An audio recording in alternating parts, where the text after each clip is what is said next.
Hi guys! So for today's video, nandito po tayo sa Dali Grocery Everyday. Yan, so namimili tayo ng mga frozen goods. Kasi dito sa Dali guys, mura pa, masarap na. Yan, so lalo-lalo na yung mga patty burger dyan, yung favorite ng aking mga customers.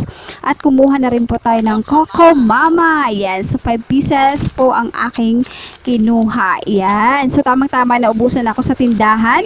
Yan, so ito nga pala yung Dali Grocery ng Lemery, Batangas. Yan, so kumuha na rin po tayo ng isang tray na itlog. Yun po ay medium size. Yan, so ang bentahan ko naman po niyan is 8 pesos.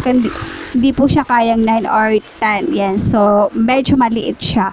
Yan, so kumuha na rin po tayo ng french fries. Yan, so ito po guys, pang amin lang to. Yan, so pang merienda ng mga kids. Yan, so pang food trip kung baga. Yan, so ganun karami guys for only 120 pesos. Yan, so kumuha na rin po tayo ng burger patty. Yan, so ito yung binabalik-balikan ng aking mga customers dito sa tindahan. At meron din po tayong ham. Yan, so meron din po tayong ice pop. Yan, so ang dami kong kinuha ng ice pop guys. Kasi tamang-tama yan sa tag-init na panahon. Super duper ang banas dito sa Batangas. Yan, so pagkatapos kong binayaran ang aking pinamili, kumuha agad ako ng karton para ipako ang aking grocery. Yan, kasi alam ko naman na self-service si Dali, kaya automatic na yan. Yan, so habang nagpapak ako, binibilihan ko na yung mga items para siguradong kompleto ang aking pinamili. Yan, so nakahanap na rin ako ng tricycle.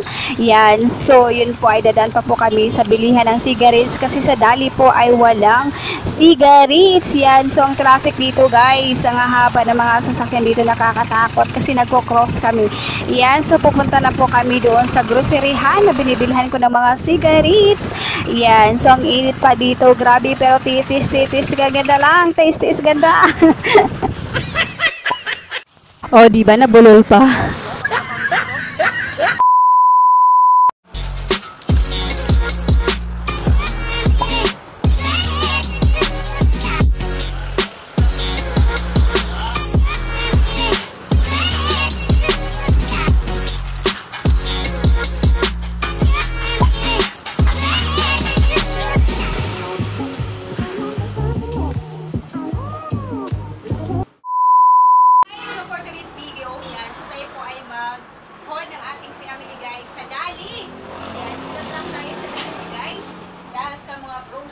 Na binigay ng Dali nung isang araw yan.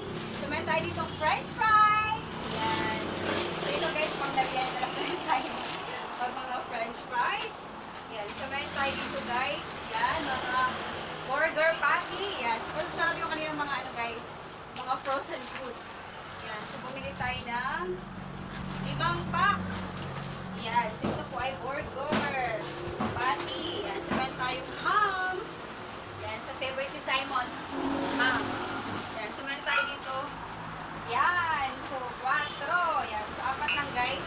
Nasa na-stock pa tayo. Yan. So, just in case, baka maubos. Yan. So, meron tayong 4. Yan. So, meron tayong phosphorus. Yan. So, sa Dali ito lahat guys. Pinamili natin ito lahat sa Dali. So, meron tayong Coco Mama Fresh Gata. Yan. So, next, meron tayo dito lemon square. Yan, cheesecake. Yan. So, the last. Yan, ito guys. Yan. So, ito po ay ice packs. Yan. So, nakalagay ice packs. So, dinamihan ko na guys. Sa tindahan. So, ang bentahan ko naman po dito ay 5 pesos. Yan. So, ano ko na halos isang box. Yan. Kasi sa Dali self-service.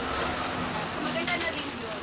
Kasi para ma-check natin yung mga items na pinamili natin. Kasi minsan, pag pinapag ng iba, tapos, kumbaga, hindi na ipag yung mga ibang items na iwan. Yan. So, ito guys, meron pa yung fresh gata. Yan. So, yung terasa ko lang pinili ko ng fresh gata. Yan. So, total po yan. Half, 9. Yan. So, total of yan. So, nawala receipt ko. Pero binayan ko is 1,500 pesos. Yan. So, ito pala guys. Yan. So, Dali. 1,509 pesos. Yan. So, pero meron din po tayong biniling cigarettes na camel. Kasi sa Dali, hindi ko sila nagbebenta ng mga cigarettes. So yung cigarettes naman, doon ko po yun binili sa mismong grocery line. So madadaanan na naman. So dinadaanan ng tricycle para isang bayan na lang. Isang pamasahin na lang. So ang ating camel guys, yan. Yan, so yung camel, yun po yun ay 106 pesos per kakain. At ito naman guys, bumili po tayo ng hook. Yan, ito ay adhesive. Didikit natin dito guys. Yan, so didikit natin siya. Nilagay natin dyan yung mga ating mga pamenta. Kasi hindi masyadong kita. Tapos kung meron tayong mga shaver, yan, hindi kasi makikita dito masyado. So dito ko na lang. Kaya bumili ako ng hook. Yan, ito naman sa DIY. DIY ko siya binili yan. Mr. DIY. Bumili ko tayo yan, saksakan. Yan naman sa handyman. Yan, so 87 pesos. Bumili ko tayo dito sa chair. Yan, 80 wise. Kasi ito naman yung design ko sa kanyang bags. Yan, sila mo po guys ang aking vlog for today. Thank you for watching. I hope nag-enjoy kayo at nakatulong ng ating groceries haul. Yan. So, bye guys. See you in my next video. Thank you for watching. Stay safe and God bless. If this video